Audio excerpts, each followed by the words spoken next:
Hi friends, welcome to HR vlogs. ఈరోజు వచ్చేసి మేము శ్రీశైలం వెళ్ళామన్నమాట. డ్యామ్ చూడడానికి వచ్చాము. చూశారు కదా వాటర్ ఎంత ఉన్నాయో, బాగా ఫోర్స్గా వస్తున్నాయి వాటరు. మొత్తం 12 గేట్స్లో 11 గేట్స్ ఓపెన్ చేశాడు. 6 గేట్స్ వచ్చేసి తెలంగాణ సైడ్, 6 గేట్స్ వచ్చేసి ఆంధ్రప్రదేశ్ సైడ్ ఉన్నాయన్నమాట.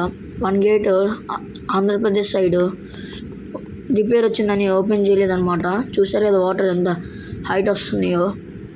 అదేదో రిపేర్ వచ్చిందంట ఒక సైడ్, ఇటు లాస్ట్ది. నాకు కూడా సరిగ్గా ఐడియా లేదు, రిపేర్ వచ్చిందని అన్నారు. చూశారు కదా ఫాగ్ వాటర్ రూపంలో, ఆ వాటర్ అంతా ఫాగ్ రూపంలో మారి అటు సైడ్ పడుతుందన్నమాట. సైడ్ అటుపక్క బాగా క్లియర్గా చూడొచ్చు. అటు నుంచి వచ్చేవాళ్ళు నీట్గా చూసుకుంటూ రావచ్చు.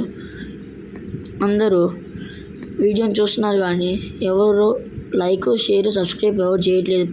So please like, share and subscribe friends. Bye.